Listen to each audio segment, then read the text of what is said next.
Hello, my name is Rob Myatt. I'm going to be reading from Hush Now by Agnieszka Jelonek, which was published in 2023 in Poland by wydawnictwo Cyranka. I've never told anyone about it. I lock myself in the bathroom every morning, turn on the water, and quietly open the drawer where I keep the scissors and disposable razors. At the very bottom is a box of plasters where I hide my contraceptives, each pill labelled in shorthand. SA is Saturday. The pills are small, so small I don't have to take them with water even. So small I don't have to talk about them. Sometimes I wonder why I've never told him. I don't dwell on it. I don't know what the answer is. But I do know more than a few secrets, and once I've got hold of a secret, there's no letting go of it. He's at it again, says Luna. Again. He's at it again. What sort of person do you have to be not to realise that if you smoke out of your window, that smoke is going to drift up and into somebody else's flat? Luna doesn't have anything against her smoker neighbour, that is until this robotic ritual of his starts stinking up her home. The guy's crossing a line smoking out of his window, insisting that she join him on some common ground of sorts. Except they don't actually have any common ground.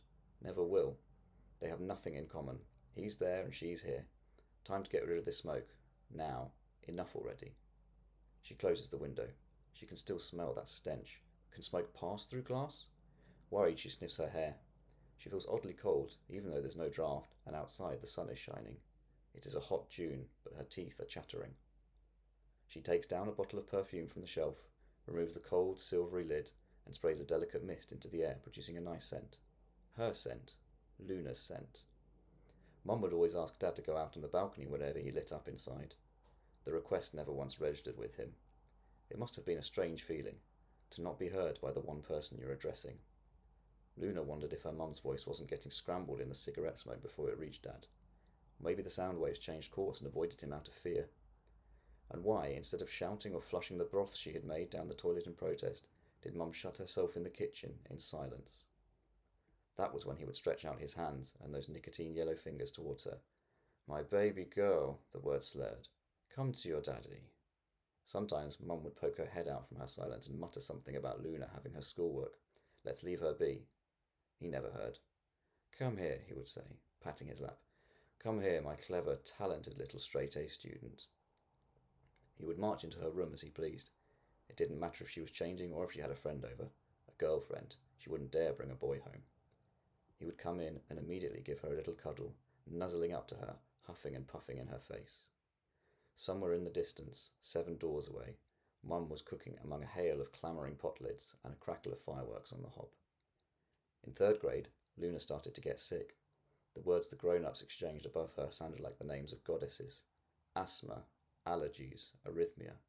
Sitting in the corridors of the clinic was boring, so Luna made up a song that she would sing under her breath, lifting herself up off the chair and swinging her legs. Asthma, allergies, arrhythmia. Asthma, allergies, arrhythmia, a trio of sister outlaws. The doctor recommended inhalation therapy, a diet, and trips up into the mountain. Going for a stay at the allergy clinic always felt like going on holiday. The other girls would cry because they were missing their parents. She was the only one counting down the days with dread. When she got home, Daddy loved her even more. That was when Mum stopped liking her altogether, even though Luna would have gladly given Daddy's love to her instead. If she could, she would have given it to her for Mother's Day or on her name day, all wrapped up in beautiful paper, with hearts and doggies on it and tied up with a bow. But there was no prying Daddy's love away from her. Mum, meanwhile, directed all of her unused emotions towards Kitek. "You'll make him go all sissy," Dad would yell. A paper tissue soaked up the boy's tears before Mum scrunched the tissue and the tears into a little ball and kissed her son's damp cheeks. Luna didn't get kisses, because Luna didn't cry. She and her mum shared a single mission, to keep Kitek safe from the General. They never had any sort of formal agreement, just that every time Dad began deliberating how to make a real man out of this boy, one of them would start talking, wittering on as he called it. Maybe Mum would start complaining that the system was broken, that the kids needed new wellies, that she'd been chatting with Auntie Bożena who'd been on holiday to Ustka, and apparently there's a lovely resort there for teachers, and they'd be sure to give Dad a spot. She would take a quick, deep breath in and bring the conversation back round to the system. She never blamed Dad for it breaking. Must have been her or one of the kids. 2 left hands. Didn't mean to. Must have pulled the chain too hard. She'd implore Dad to come to the rescue, to be her knight in shining armour, because after all, he was the only one who could take on such a big fix. He was the only one who could get the sewage in the house, all that waste their bodies expelled, to drain properly.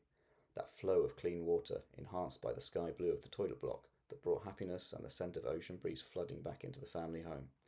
That was all thanks to him. Rabbiting on until Dad gave in, left Kajtek alone, and went to fix the hapless system. If Kajtek was in too much trouble, and Mum's yakking wasn't enough to get the general off the warpath, then it was Luna who would spring into action, gulping down the saliva that collected curiously in her mouth, nestling up to her daddy and telling him about her latest A in history. Taken aback by this showering of interest from his baby girl, Dad would mutter something to his son about how they're not done here, and bare his yellow teeth to Luna in a broad grin. One day, Luna went into the toilet to find her mum, sleeves rolled up and an adjustable spanner in her hand, tightening a loose screw. That was how she discovered that her mum was perfectly capable of fixing the system herself. Another secret for the collection. Don't tell a soul. Keep it yourself. Don't share it with anyone. There's no need.